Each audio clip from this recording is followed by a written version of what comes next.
Putco commuters are left stranded this morning after the bus company announced that it will not be operating from today.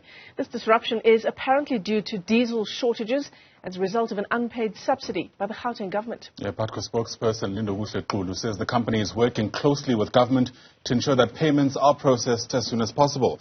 He says this will avoid a prolonged disruption. Unfortunately, the processes from government side, and this is the Gauteng Department of Roads and Transport, seem to be taking a bit too long in terms of us getting our hands on that subsidy. And it's left us in a position where we were not able to order a sufficient diesel to carry out our operations. So the suspension comes after that. The buses will not be operating, and what is going to happen is that we'll continue to try and engage government to process that payment speedily so that we can be able to order and get our buses back on the road. But it does have to do with an unpaid subsidy from March. So that is what we are looking forward to in order to try and resume our operation. Let's stay with the story. The Gauteng Transport Department is calling on Putco not to suspend operations. The department's Thulani Mdatane says the move is unnecessary and will severely affect commuters. Our option available is purely to engage and persuade Putco to provide a service tomorrow, because the challenge is that this operates on an arrangement of contract between ourselves and the bus operating companies. So we can only persuade Putco to say that they've asked for the commitment in the form of a letter. We've given them that letter. We are really encouraging them and persuading them that they must go back and provide commuters with the service. Now, our reporter Zola Sholwana is in Soweto monitoring how commuters are coping this morning. She joins us live. Zola, the intention from Putco by alerting commuters last night of this disruption to services was so that they could make alternative arrangements. What would those arrangements look like? Thank you very much, Michelle. We are outside the Putco depot right now just to track some movement and get to see, how this has affected the commuters of Putco. If you remember, the message was sent out quite late last night. But, when we looked around this morning, it's still quiet, as you can see right behind me. Normally, you'd see some of the commuters queuing outside of Putco, waiting for their buses, as this serves as one of their bus stops as well.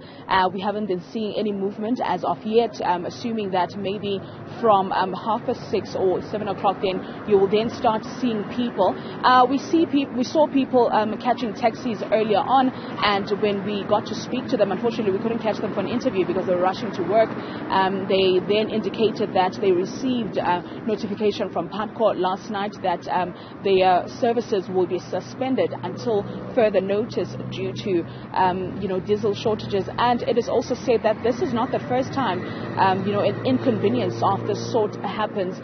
It usually happens whenever the provincial department of transport does not pay. In this case, they haven't been receiving a subsidy from the month of March, and that has resulted in them suspending their operations. Later on, we will be talking to the Putco spokesperson, Lindokuhle Xulu, who will be telling us about how they were able to send out the message to the people and also how people are responding to that. We're also hoping to go to the streets and get to see, how the commuters will then try and find another alternative transport mode for this particular inconvenience. Absolutely, Zola. I mean, it's people going to work, it's young people going to and from school this morning. You talked about some commuters catching a taxi this morning. That obviously comes at an extra cost. So that's certainly one of the big questions we must put to Putco this morning. For people who have bought month passes in some cases to use Putco buses, to now have to, use additional funds to try and make alternative arrangements. What's the plan there in terms of, depending how long this strike, this disruption goes on for, will people be reimbursed? Well, we haven't really spoken to the spokesperson about that. We will be having him later on today. Those are the questions that we'll be asking Michelle, because remember, some people buy bus tickets for about a month, and you then wonder what's going to happen to those people. Then that means, because what we got was that until further notice. So basically, there isn't a time where they said, okay, on a specific day, then the buses will go back to operation as usual. So that means people have to go out of their budget and then consider taking taxis. And obviously, that will come at an extra cost, Michelle. Yeah, absolutely. Zola Sholwana is live to us there in Soweto this morning, monitoring how commuters are trying to cope with that disruption to Putco services.